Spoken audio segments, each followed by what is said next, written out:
Good morning. This is Chief Meteorologist and COO of Weather Trends 360, Richard Woolley here. I want to bring you a little update about the spring 2018 farm weather outlook here. Today is the end of March, and finally some of the snow has begun to melt around our parts of the world, and I'm sure many others as well. However, we're not quite done with winter just yet. We have some more winter weather, unfortunately, coming down the pike here for us. Let's take a look back here, though, at the month of March, see how that's been working out for us. March, as we know, has been pretty darn cold across most of the country. Southern Plains has been the one exception, but really most of the Corn Belt's been pretty cold. Into the east, across the Northern Plains, and back into the Northern Rockies, and much of the west has also seen some cold weather this month. Along with the cold, we've seen plenty of snow. We've had quite a bit of snow now this month, running down through the plains with a storm track that kind of comes through the plains. And then through the east, we've had some big nor'easters here in the East Coast with a lot of snow this winter, or at least this month of March. Actually, the winter wasn't so bad, but it's really turned cold here in March. We're also getting very wet conditions across the Ohio Valley, and pull that up here for you. Looking at the overall March precipitation, this is as of through today. We can see some very wet conditions from central Illinois into central Indiana, backwards down here into Arkansas and eastern Oklahoma, northeast Texas. Pretty much most of the Ohio Valley pretty wet. We do see some wetness back across, at least here in the month of March, back across western Iowa and up into the high plains of the Dakotas. We do see one more weather system. Actually, I think it's coming down later today through the next couple days. It's going to roll down through the northern plains, through the Dakotas, Minnesota, northern Wisconsin, into northern Michigan, bringing some snow to folks up there. So really winter's not quite loosening its grip just yet, but we're all getting ready for spring here as we kind of think forward and get prepared for the upcoming growing season. What's going on worldwide right now? Globally, we've been in a La Nina circulation across the tropical Pacific. A La Nina is typically this unusual cold water area that develops to the west of South America, to the east of Australia, along the equator, and we get this cold water anomaly pop up out here. That's what's indicated by this blue shading. And that usually plays some interesting feats with our weather during the wintertime, especially when we have the cold banked up here against the west coast of South America. When we get that cold like that in the winter, we tend to get some pretty cold shots of weather here in the eastern United States during the wintertime. We've seen that from time to time back in early January, December, and again here in March. And with this pattern still pretty much well entrenched across the Pacific, with this La Nina continuing into the spring, we're going to see that kind of weather pattern continue, unfortunately, as we go into April. April is looking ahead here to the forecast for April. We're still looking at some pretty colder temperatures, colder than normal temperatures across most of the plains, the Corn Belt, pretty much the entire Midwest, over here into parts of the east, maybe not quite all the way to the coast, but pretty close. These colder pattern will continue to bring elevated amounts of rainfall, particularly along the border here on the eastern edge, where we kind of have this battle between cold air to the north and west and warm air to the south and east. We're going to get continued rainfall, and potentially could be fairly heavy rainfall across the Ohio Valley. This is a typical La Nina signal. We often see this during La Nina, or winters that are dominated by La Nina. We'll see a wet period throughout the Ohio Valley, and this year is no different. Looking at the weather forecast for precipitation here in April, again, here's all this moisture here across the Ohio Valley, Tennessee Valley, lower Mississippi Valley, mid-Mississippi Valley, up into the eastern lakes. Pretty overall wet conditions. That even stretches back toward getting back into some of the plains here, getting back into Iowa, Kansas, extreme eastern Kansas, and then up into Wisconsin. There's a little bit of moisture here across the Dakotas down into Minnesota. That might actually be associated more with this snow event coming up over the next few days here. Keeping plenty of rainfall here during the month of April. So basically, a big takeaway here, April, pretty cool, pretty wet, cold soil temperatures, high soil moistures. All of those things are going to lead to more difficulty situation planting.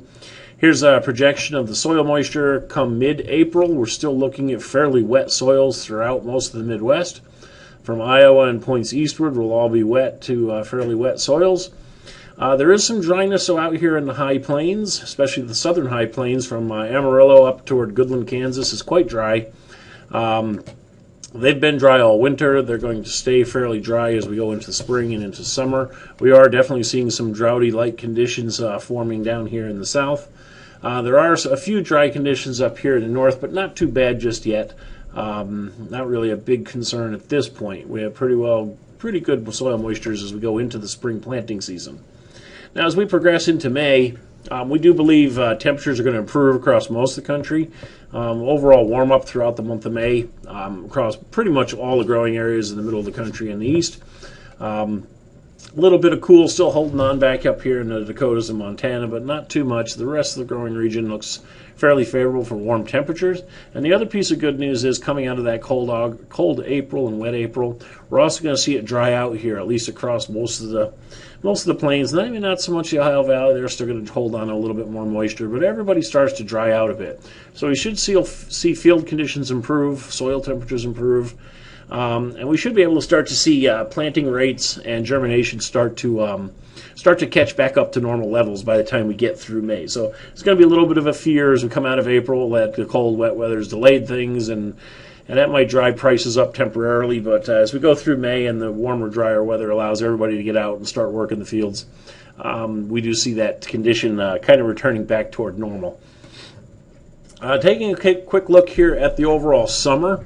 Here we have a depiction of temperature for the overall summer. Yellow is indicating a bit warmer than normal. Blue's a little cooler than normal. You can see there's not a lot of blue on the map here. Overall, we do depict a generally normal to maybe slightly warmer than normal summer. You have to be a little bit careful. This warmth down here in the southern plains is more early season oriented, so maybe more like May, June into early July.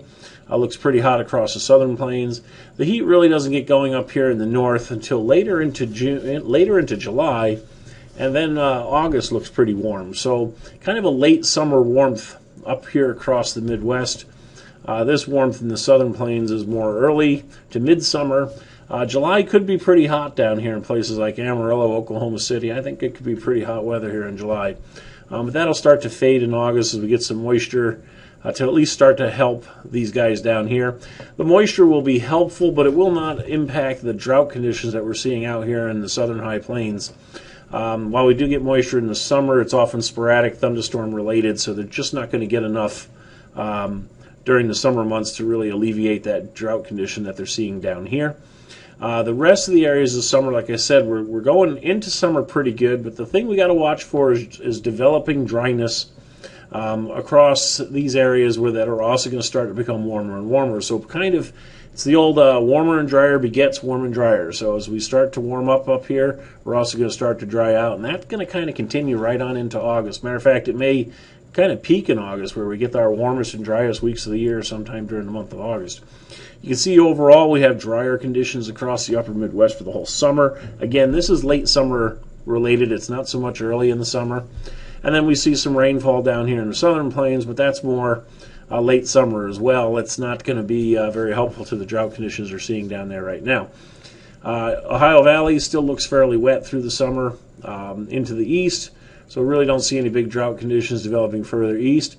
This area up here in northern plains, we got to watch this. This is right through the sweet spot in the Corn Belt, the highest producing soils. We'll see a bit of a drier than normal summer for rainfall, particularly as we go into July and August. I think May and June is going to be somewhat okay here, and plus we have good carryover soil moisture in some of these regions from the winter. We're going to get some more snow up here as well, which is going to help alleviate some of this, at least early in the growing season. Now later in the season we may have some issues with things starting to dry out up in here and getting some desiccation and shutting down of plant growth a little earlier than would be expected. One of the other things to kind of keep in the back of our mind here is with the warm summer, one of the things we're also looking at is actually a flip back to a potentially colder September, especially in the Midwest. Now, most years that would be a big situation, but this year we've seen years in past in La Nina dominated summers that when you do get this colder trend in the upper Midwest, this can also be associated with an opportunity for a early fall frost.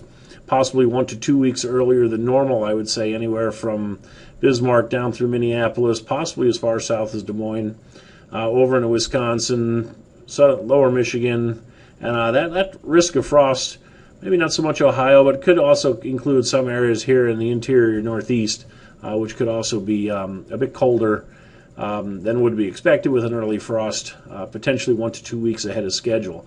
Now, in the east here, our first frost is typically mid-October. Up here in the northern plains, it's anywhere from basically October 1st back into that last week of September. So maybe a week or two earlier than normal for getting your first frost up here in the northern growing regions. So just keep that in the back of your mind as we progress through the summer here and the progress of your crop, that there could be a shortening of the season across the northern plains here in late September. So let's just keep that in the back of our heads. So really a couple of highlights here just to give you kind of a summary.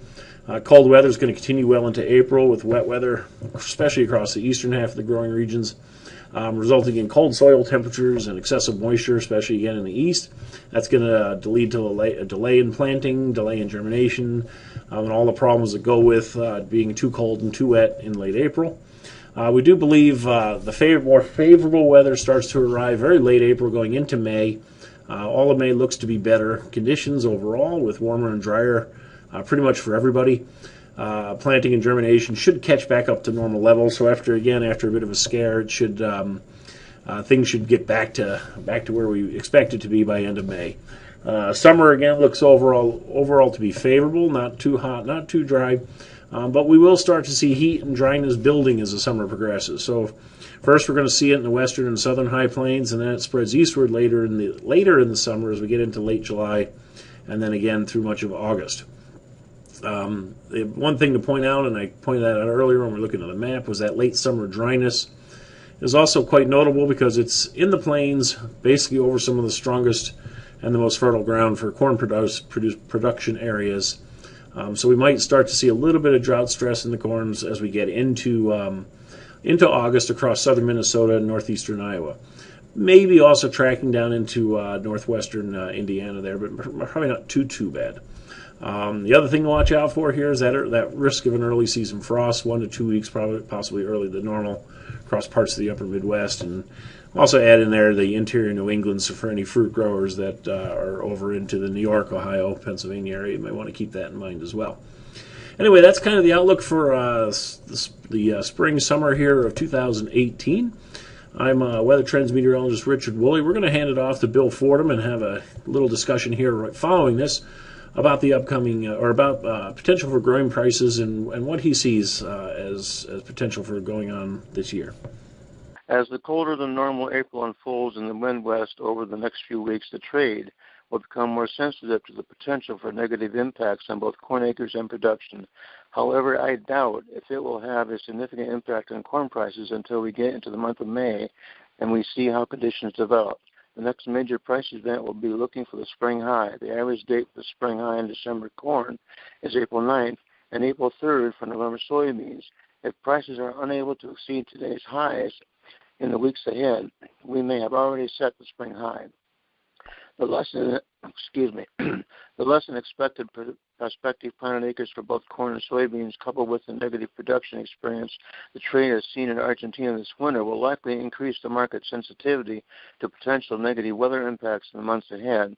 Corn has the potential to use more than what will be produced both here in the U.S. and the world in the 18-19 marketing year. Get 25 to 40% of your projected production priced above the 400 level in December 2018 corn futures. The proposed fundamentals in soybeans aren't quite as strong as for corn right now, but the spec money almost always likes the soybean market first and foremost if inflation is ever a potential. Get 25 to 40% of your projected production priced above the 1020 level in November 2018 soybean futures.